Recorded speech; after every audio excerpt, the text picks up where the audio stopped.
Assalomu alaykum. Men Bo'rieva Dilrabo Erkinovna Jizzax shahridan kelganman.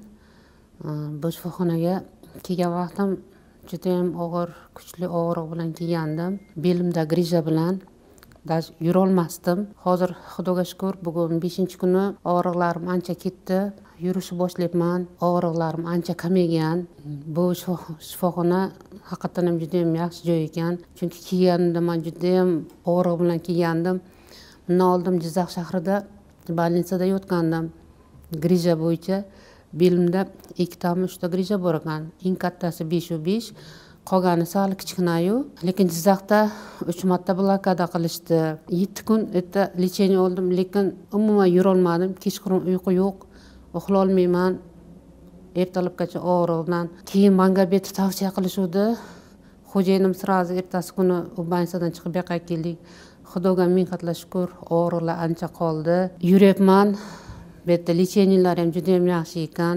Doktorlari, lecheniyalari umuman Jizzax shahridan juda ham farq qilar ekan. Har bir oladigan mana shu fizioterapiya именно mana shu grija bo'yicha nuqtalarga juda yaxshi ta'sir qilar ekan. Agar oldinroq bilganimda bu darajada kelmasdan oldinroq kelardim, lekin men juda ham sal kechroq bildik.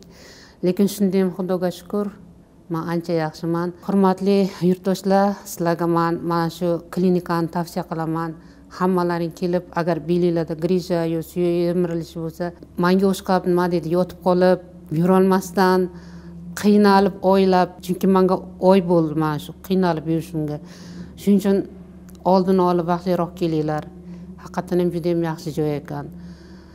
Faorlari ham, ovqatlari ham, yotadigan joylarimiz ham, tozaliklari ham, hamshiralar, vrach hammalari xizmatlarni a'lo darajada bajarishyapti. Men lekin afsuslanmayman o'sha Jizzax shahridan bu yoqqa kelganimga. Grija mani 5/5 bilan, ikkinchisi 3/2, yana bittasi bor, u juda hali kichkina ekan. Men umuman yura olmay qolgan edim. Bir oydan beri yura olmay Jizzaxda yotib shifo umuman topganim yo'q. 3 marta blokada qildi vrachim. Lekin umurtqadan foyda bermadi, og'riq qolmadi. Xudoga shukr, bu yerda og'riq qolib, mana hozir 2-etajga men o'zim chiqdim. Domda turaman uyda. Mana gaz oldiga borib kelgancha men oyog'im og'rib, oylab men yotib qoldim, umuman yura olmay. Xudoga shukr, mana bu yerga kelib men yurishni boshladim.